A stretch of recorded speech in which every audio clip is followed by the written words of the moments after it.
আসসালামু আলাইকুম। আজকে আমরা আলোচনা করব নবম দশম শ্রেণীর রসায়নের ষষ্ঠ অধ্যায় নিয়ে। রসায়নের ষষ্ঠ অধ্যায় হলো মোলের ধারণা ও রাসায়নিক গণনা। তাহলে শুরুতে আমরা জেনে নিব মোল কাকে বলে বা মোল কি, তারপর মোল কেন্দ্রিক গুরুত্বপূর্ণ কিছু অঙ্ক আছে, এগুলো সলভ করব। তাহলে আমরা জেনে নেই মোল কাকে বলে। রাসায়নিক পদার্থ পরিমাপের একক হলো মোল। একে কি দ্বারা প্রকাশ করা হয়? ছোট হাতের এন দ্বারা প্রকাশ করা হয়। মোল জিনিসটা কি এইটা বুঝতে গেলে দেখো, আমরা বাহ্যিক ভাবে প্রতিদিন যে নিত্য প্রয়োজনীয় জিনিসগুলো কিনি, তুমি বাজারে গিয়ে চাল কিনতে গেলা, আলু কিনতে গেলা, তাহলে তুমি কিসে কিনবা? কেজিতে কিনবা। তাহলে নির্দিষ্ট একটা পরিমাণ জিনিসকে একটা কেজি বলতেছে। চাল তো অনেকগুলা চালকে তোমাকে 1 কেজি বলবে না, একটা পরিমাণ আছে যে এতগুলো চাল হলে বা একটা পরিমাণে গেলে এটাকে আমরা 1 কেজি বলি। তুমি যদি ডিম কিনতে যাও তাহলে কিসেতে কিনবা? হালিতে। কতটি ডিম এক হালি? 4টি। 12টিকে আমরা কি বলবো? 1 ডজন। দেখো একটা পরিমাণ আছে, এইটাকে একটা নাম দেওয়া হয়েছে, একক দেওয়া হয়েছে। যেটা তুমি যদি তেল কিনতে যাও, অনেকগুলা তেল তো তোমাকে 1 লিটার বলবে না, একটা নির্দিষ্ট পরিমাণ আছে, ওই পরিমাণকে কি বলা হবে? 1 লিটার তেল। তাহলে তুমি রাসায়নিক পদার্থ যখন গণনা করবা, কতগুলোকে বা কি পরিমাণ রাসায়নিক পদার্থকে আমরা 1 মোল বলবো। দেখো খুব সহজেই আমরা এটা বুঝতে পারবো যে এইটা একটা তোমাকে পাত্র দেওয়া হলো, এই পাত্রটা থেকে আমরা কি দ্বারা পরিপূর্ণ করলাম? পানি। অসংখ্য পানির অণু আছে, পানি দিলাম। দেওয়ার পরে এই পানিগুলোকে আমরা হিসাব করব। হিসাব করতে করতে গিয়ে আমরা দেখলাম 0.623 গুণন 10⁻²3 টি পানির কি আছে? অণু আছে। পানির কি আছে? অণু আছে। যখনই আমাদের এই অ্যাভোগাড্রো সংখ্যা এতটি পানির অণু হবে, তাকেই আমরা কি বলবো? 1 মোল। বুঝছো মনে হয় যে আমরা 1 মোল পানির কতটুকু পরিমাণকে আমরা 1 মোল বলবো? যখন আমরা এতটি পানি পাবো তাকেই আমরা 1 মোল বলবো। এবার বলবা যে ভাইয়া আমরা কি আনবো না? পানি আনবো না। তাহলে তুমি কি নিয়ে আসো? সোডিয়াম নিয়ে আসো। সোডিয়াম নিয়ে এই পাত্রটা কি করে দিলা? পরিপূর্ণ করে দিলা। গুনতে গুনতে গিয়ে দেখলা যে এতটি, তখন কি আছে? সোডিয়াম। সোডিয়াম কিন্তু অণু না, সোডিয়াম একটা আছে, তাহলে এটাকে আমরা কি বলবো? পরমাণু। তাহলে পরমাণু আছে। এই এতটি সোডিয়াম পরমাণু যখন হবে তাকেই আমরা কি বলবো? 1 মোল। আমি সোডিয়াম নিব না, আমি কি নিব? অক্সিজেন নিব। তো ভালো কথা, নাও। অক্সিজেন দ্বারা তুমি এই পাত্রটা পরিপূর্ণ করো। করার পরে গুনতে গুনতে গিয়ে, হোক না বড় সংখ্যা, যত বড়ই হোক আমরা গুনতে তো পারবো। তাহলে এতটি যখন আমরা কি পাইলাম? অক্সিজেন। O2। অক্সিজেন কিন্তু 2টা পরমাণু আছে, O প্লাস O মিলে কি হয়েছে? O2। তাহলে অক্সিজেনের বেলায় আমাদের লিখতে হবে অণু। এতটি অণু আছে, তাহলে এই পরিমাণটাকেই আমরা কি বলবো? 1 মোল। তুমি আরো বড় নিয়ে আসতে পারো রাসায়নিক পদার্থ, সালফিউরিক অ্যাসিড নিয়ে আসো, H2SO4। সালফিউরিক অ্যাসিড দ্বারা লোড করলা। গুনতে গুনতে গিয়ে তুমি দেখলা কি? এই অ্যাভোগাড্রো সংখ্যা 6.023 গুণন 10⁻²3। এতটি কি আছে? H2SO4। এতটি, এটাও কি? অণু। অনেকগুলা পরমাণুর সমন্বয়ে গঠিত, তাহলে এটাও হলো আমাদের কি? অণু। এতটি কি আছে? অণু আছে। তাহলে একেই আমরা কি বলবো? 1 মোল। তাহলে মোলের ধারণা বুঝছো যে 1 মোল কতগুলাকে আমরা 1 মোল বলবো? এতটি। তুমি যাই নিয়ে আসো না কেন, যখন তুমি অণু নিয়ে আসবা অণুর কথা বলবা, পরমাণু নিয়ে আসলে পরমাণুর কথা বলবা। সে ধরো তুমি ক্লোরিন মাইনাস নিয়ে আসলা, ক্লোরিন মাইনাসটা কি? প্লাস মাইনাস থাকলে তাকে আমরা আয়ন বলি, যেমন সোডিয়াম প্লাস আয়ন, ক্লোরিন কি আয়ন? Minus ion. তুমি এবার ক্লোরিন দ্বারা, মাইনাস দ্বারা এই পাত্রটা পরিপূর্ণ করলা। সবগুলো কি আছে? হাজার হাজার ক্লোরিন মাইনাস আছে। তাহলে আমরা কি বলবো? যখনই তুমি গিয়ে দেখলা যে এতটি ক্লোরিন আয়ন দিলা, আয়ন আছে, আয়ন এতটি যখনই 6.23 গুণন 10⁻²3 টি ক্লোরিন আয়ন থাকবে, এই পরিমাণটুকুকেই আমরা কি বলবো? 1 মোল। তাহলে মোল বুঝছো তো? অণু আনলে অণু এতটি 1 মোল, পরমাণু আনলে পরমাণু এতটি 1 মোল। আয়ন নিয়ে আসলে সোডিয়াম যদি প্লাস নিয়ে আসো তখন কি বলবো? Sodium plus ion. এতটি হলেই আমরা তাকে 1 মোল বলবো। যদি এই মোলের ধারণাটা তোমাদের ক্লিয়ার হয়ে থাকে তাহলে আমরা এই অঙ্কগুলো খুব সহজেই করে ফেলতে পারবো। দেখি অঙ্কগুলো আমরা করতে পারি কিনা, বুঝি কিনা। 1 নাম্বার অঙ্ক কি বলছে? 10টি পানি অণুর ভর কত।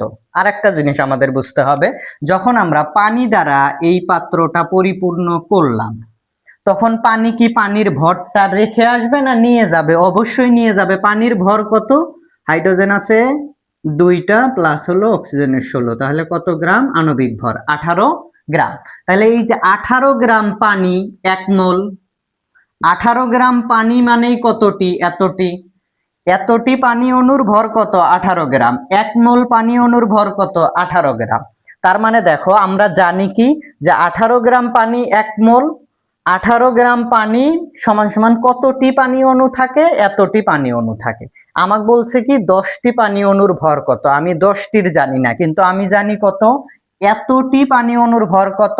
18 গ্রাম। তাহলে আমরা লিখব 0.623 গুণন 10⁻²3 টি পানি অণুর ভর কত গ্রাম? 18 গ্রাম। এবার আমরা কয়টাই বের করব? একটি না হলে তো আর 10টি পাবো না। একটি পানি অণুর ভর, তাহলে কি হবে? 18 ভাগ এতটির ভর যদি 18 গ্রাম হয়, একটির অবশ্যই কম হবে, তাহলে এই সংখ্যাটা এখানে গিয়ে কি হবে? ভাগ হবে। 23 গুণন 10⁻²3 গ্রাম। এবার আমরা কয়টি পানি অণুর ভর বের করব? 10টি। তাহলে 10টি। এবার 10টি কি একটির চেয়ে বেশি হবে, তাহলে অবশ্যই কি হবে? গুণ হবে। 18 গুণন 10 ভাগ হলো 6.023 গুণন 10⁻²3 গ্রাম। তাহলে এইটা ক্যালকুলেশন করে যা হবে তাই আমাদের উত্তর। তাহলে এখন আমরা প্রথম অঙ্কটা শেষ করলাম, দ্বিতীয় অঙ্কটা করব। দ্বিতীয় অঙ্কটার মধ্যে কি আছে যে 5 গ্রাম সালফিউরিক অ্যাসিড এ কতটি সালফিউরিক অ্যাসিডের অণু আছে। আমি তো জানি না 5 গ্রাম সালফিউরিক অ্যাসিডের কতটি অণু আছে, কিন্তু আমার মনে আছে যে আমি একটা বক্সে সালফিউরিক অ্যাসিড নিয়েছিলাম। সালফিউরিক অ্যাসিড নিছি মানে সালফিউরিক অ্যাসিডের একটা কি আছে? ভর আছে। সালফিউরিক অ্যাসিডের আণবিক ভর যদি বের করো, হাইড্রোজেন 1 গুণন 2 প্লাস সালফার হলো 1632, অক্সিজেন হলো 16 গুণন 4, তাহলে এইটা হিসাব করলে কত হবে? 98 গ্রাম। তুমি এই পাত্রটা সালফিউরিক অ্যাসিড দ্বারা পরিপূর্ণ করলা, তাহলে সালফিউরিক অ্যাসিডের ভর কত? এইটা আসলো। তাহলে এইটা হিসাব করতে করতে গিয়ে আমরা কত দেখলাম? 0.23 গুণন 10⁻²3 এতটি সালফিউরিক অ্যাসিডের কি আছে? অণু আছে। তাকেই আমরা কি বলছি? 1 মোল। তাহলে 5 গ্রাম সালফিউরিক অ্যাসিডে কতটি সালফিউরিক অ্যাসিডের অণু আছে এটা আমরা জানি না, কিন্তু আমরা জানি কি 98 গ্রামে সালফিউরিক অ্যাসিডের অণু আছে কতটি? এতটি। একেই আমরা কি বলি? 1 মোল বলি। তাহলে ওরা চাইছে কি? মোল তো চায় নাই, তাহলে 5 গ্রামে কতটি সালফিউরিক অ্যাসিডের অণু আছে। তাহলে আমি জানি কি? আমি আমার জানাটা, তাহলে টি চাইছে, তাহলে টিটা যাবে ওই দিকে। আমরা জানি কি? জানি যে 5 গ্রাম তো জানি না, আমরা জানি কত? 98 গ্রাম সালফিউরিক অ্যাসিড এ H2SO4 সালফিউরিক অ্যাসিড এর অণু আছে।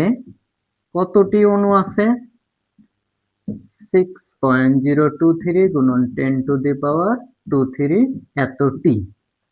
তাহলে কয় গ্রামে বের করব আমরা? 5 গ্রাম। তার আগে আমাদের 1 গ্রাম বের করে নিতে হবে। 1 গ্রাম সালফিউরিক অ্যাসিডের অণু আছে।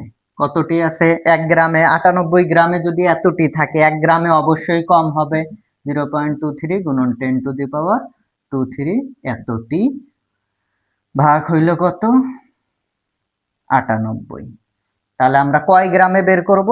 5 গ্রামে। 5 গ্রাম সালফিউরিক অ্যাসিডের অণু আছে। তাহলে অ্যাভোগাড্রো সংখ্যা, এবার 5 গ্রামে কি বেশি হবে, তাহলে 5টা কি হবে? গুণ হবে। 5 গুণন ভাগ কত? 98 এতটি। তাহলে উত্তর যা হবে সেটাই আমাদের অ্যানসারে আসবে। ক্লিয়ার? তাহলে আমরা 2 নাম্বার বুঝে গেলাম। 5 গ্রাম সালফিউরিক অ্যাসিডে কতটি অণু আছে আমি জানি না, কিন্তু আমি জানি কতটি? 98 গ্রামে আছে এতটি, 1 গ্রামে 5 গ্রামে। এভাবে আমরা খুব সহজে এই অঙ্কটা করে ফেলতে পারবো। তাহলে 3 নাম্বার এবং সর্বশেষ ম্যাথটা আমরা দেখি যে কিভাবে সলভ করা যায়।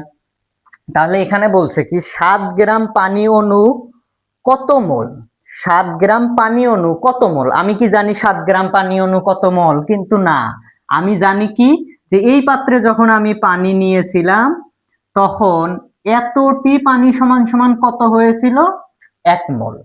তাহলে ওরা চাইছে কি কত মোল, মোলটা যাবে ওই দিকে। আমরা কি জানি, আমরা জানি যে 18 গ্রাম, 18 গ্রাম পানি ইকুয়াল কয় মোল, 1 মোল। তাহলে কয় গ্রাম, 1 গ্রাম। 1 গ্রাম পানি সমান সমান 1 গ্রাম কি হবে, কম হবে, 1 ভাগ কত, 18 মোল।